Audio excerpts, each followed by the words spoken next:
Well, things have really come along here at the Suburban North Club since the last time we checked in. So thought we would do a quick walkthrough and show you how things are coming along. This would be the main entrance, which enters into the kind of community area here at the club.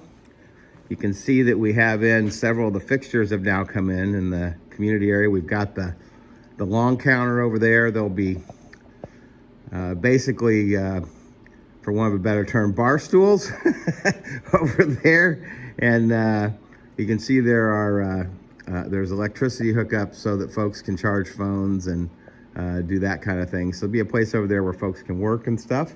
There'll be tables here in the rest of the room. Across the room, you can see our water fountain and fresh water bottle filling station. So you'll be able to fill your personal water bottles up when you come in. It's kind of a nice thing. So this is a view looking in I'm still standing in the kind of the community area.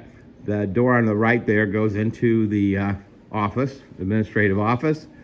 And this is the room that we're calling the boardroom. But obviously we have one board meeting a month. This won't be used only for board meetings. This will be used for smaller meetings. And in the boardroom, in addition to the boardroom, we have a large storage closet, which is in here. This is where we'll keep a lot of the stuff, like things we sell at the club, like big books, stuff like that.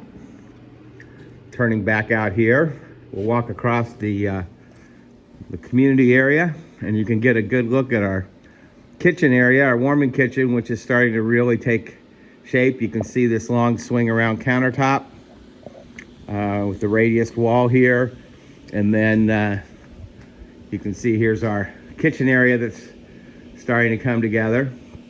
The dark closet back there is a pantry where things like coffee and stuff like that can be stored. And then this is our general equipment room with furnace, internet, all the operational stuff we need to run a building of this size. As I look across the room, and you can see we've got an exit that will go out to our to the garden area when it's completed. And then we have a large storage area for various equipment that we'll use here at the club, extra chairs, stuff like that. The Lee's favorite the room she's calling the lost and found room, where we'll put stuff that people leave behind. And I'll spin around, and now I'm looking down the back hall. To my immediate right is where we walk into the 4321 conference room. It's obviously what we're looking at here is when all the walls are open, which will allow us to have up to 299 people in the room at one time. And then this room can be broken down depending on how we use the modular wall systems, can be broken down into 4 separate rooms. Each room has its own kitchenette area, as well as cabinets for storing books, shelves, that kind of thing. And that happens all the way down the line. The sizes vary a little bit depending on where they are in the building. So you can see that this set in the second room is quite a bit larger. And there's a total of 4 stations, one for each one of the rooms if we break the room into 4 sections. And one of the things that just I'm so happy about, everybody's really happy about, is that we build a lot of windows in this place. So there's a tremendous amount of natural light, which is really, really great. And now we're walking down the back hall. And this wall here is where you're gonna see your bulletin boards and informational stuff. Down this hallway, we're almost done with the tour. This is our new men's room. It's coming along. Not quite usable just yet. Our ladies' room, ready to go. You can see the new tile. The new tile is up in this room. Looks really great. And then we have our 3 one-on-one rooms, which will be designed for either small groups of maybe 3 to 4, 5, 6 people, or sponsor-sponsee meetings, those kinds of things. Peer type meetings can take place in these rooms, and each one room is a different color. This one is kind of a blue.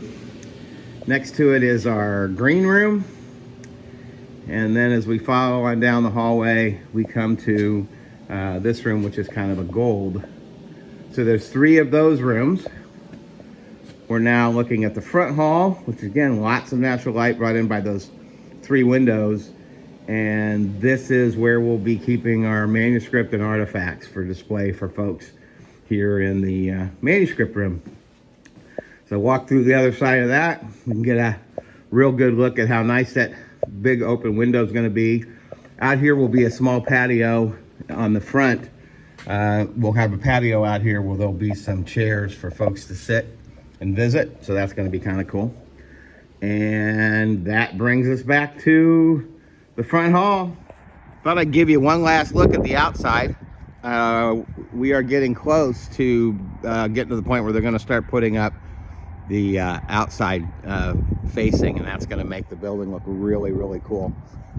Just a reminder while I'm standing out here looking at this wonderful place, we still have a lot of work to be done to raise money for the project. We are still about $500,000 short, and could certainly use help from individuals, businesses, anybody that wants to participate in expanding the reach of recovery in Hamilton County. If you have any questions about how you can get involved, regardless of the amount, whether it's a small amount or a big amount, you can reach out to any member of the board or to Tom S., who is handling the lead on fundraising for the club today. But you can certainly hit any board member up and we can direct you to the person that can get that information. We could still use your help, so consider how you may be able to help us finish the completion of this incredible dream. Thanks.